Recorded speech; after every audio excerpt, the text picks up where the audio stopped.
Most Apple employees moving to Austin are buying in the wrong areas for their salary. And the mistake usually has nothing to do with the house itself. It comes down to three things people consistently underestimate here: property taxes, commute patterns, and what their compensation actually supports long term.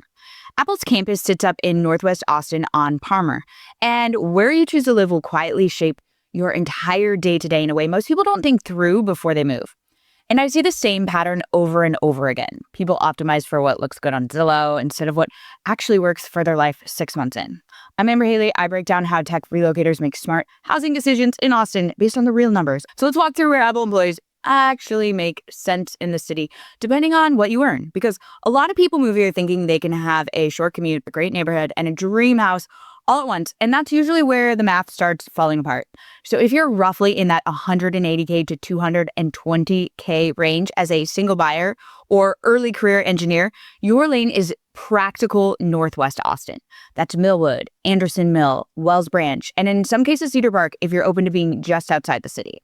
This is not where you chase aesthetic. This is where you protect your financial flexibility. Your goal here is a manageable payment, proximity to Apple, and enough breathing room in your budget that your life still feels good outside of your mortgage. What I see a lot of people do in this range is try to force themselves into Central Austin or Westlake because it sounds cooler. And that's almost always a vanity decision, not a strategic one. You're trading long-term stability for a zip code you think you're supposed to want, and Austin will humble that decision quickly through property taxes alone. If you're more in that $220,000 to $350,000 range, this is where things start to open up. But this is also where people start making more expensive mistakes. This is your Avery Ranch, Brushy Creek, Round Rock, and higher-end pockets of Cedar Park. You're getting more space, newer homes, better school options if that matters, and a commute that is still reasonable to Apple. This is where a lot of buyers start thinking, I can afford more, so I should buy more. And that logic quietly traps people. Just because a lender approves you for a number does not mean that number makes sense for your life. Austin's total monthly cost between taxes, insurance, and maintenance is where people really get surprised. It's not the purchase price. Now, the smartest buyers in this range are not stretching here. They are choosing a house that gives them flexibility if their bonus changes, if their stocks dip, or if they just want optionality in a couple years. Now, if you're a dual income tech household making somewhere between $300,000 and $500,000 combined, this is where you actually have real choice. And the decision becomes less about what you can afford and more about how you want to live. You can stay Northwest, buy something very comfortable, and have a low-friction daily routine, or you can start trading space for lifestyle and push closer to Central Austin or into areas like Westlake if schools or prestige matter to you. But here's where a lot of high earners miscalculate. They assume their income automatically justifies the most expensive home they can emotionally defend, and that's not always the smartest move in Austin.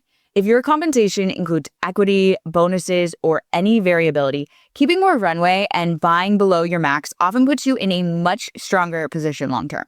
Austin is not the Bay Area, but the psychology people bring from there follows them, and it shows up in overbuying. Once you cross into that $500,000 plus combined income, now you're in true choice territory.